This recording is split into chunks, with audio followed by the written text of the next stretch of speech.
जब पहली बारिश की बूंद जमीन पर गिरती है तो सिर्फ मिट्टी ही नहीं महकती, उम्मीद भी महकने लगती है। किसान के चेहरे पर मुस्कान आ जाती है।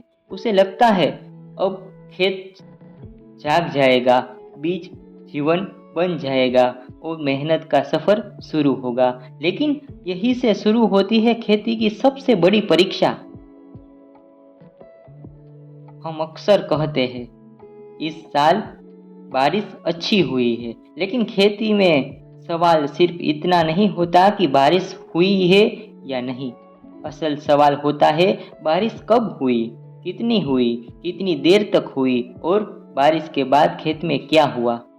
यही 4 सवाल तय करते हैं कि यही बारिश आशीर्वाद बनेगी या नुकसान। एक ही बारिश किसी खेत में हरियाली ला सकती है और दूसरे खेत में लाखों का नुकसान। क्यों? क्योंकि बारिश कभी अकेली नहीं आती। वह अपने साथ नमी लाती है, फफूंद लाती है, कीटों का दबाव बढ़ाती है, खरपतवारों को भी नया जीवन देती है और कई बार मिट्टी से ऑक्सीजन भी छीन लेती है। बीज बोने के बाद लगातार बारिश हो जाए तो अंकुर निकलने से पहले ही बीज सड़ जाता है।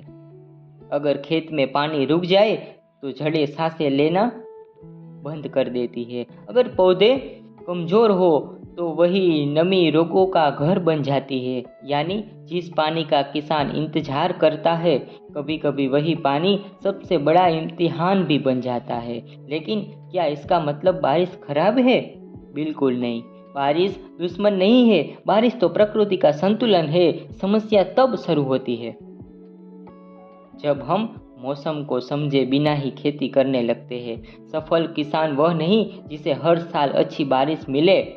सफल किसान वह है जो हर तरह की बारिश के बाद सही निर्णय लेना जानता है। बारिश के बाद खेत में जाना, पानी की निकासी देखना, पौधों की पत्तियों को ध्यान से देखना, मिट्टी की नमी समझना और सही समय पर सही निर्णय लेना, यही आधुनिक खेती की असली पहचान है। क्योंकि खेती सिर्फ मेहनत का नाम नहीं है, खेती समय पर लिए गए फैसलों का नाम है। आज मौसम पहले जैसा नहीं रहा, कभी सूखा, कभी बाढ़, कभी एक ही दिन में महीने भर की बारिश। ऐसे समय में सिर्फ मेहनत काफ़ी नहीं है, जानकारी भी उतनी ही जरूरी है। तो अगली बार जब बारिश हो सिर्फ आसमान मत देखिए, अपने खेत को भी देखिए। क्योंकि बारिश यह तय नहीं करती कि आपकी फसल कैसी होगी, बारिश के बाद आपका निर्णय तय करता है कि आपकी फसल कितनी सफल होगी। मैं हूँ चिंटू भोरनिया और आप सुन रहे थे कृषि वैल्यू पॉडकास्ट, जहाँ हम खेती की बातें नहीं, खेती की सच्चाई साझा करते हैं। फिर मिलेंगे एक नए विषय और एक नई सीख के साथ। धन्यवाद।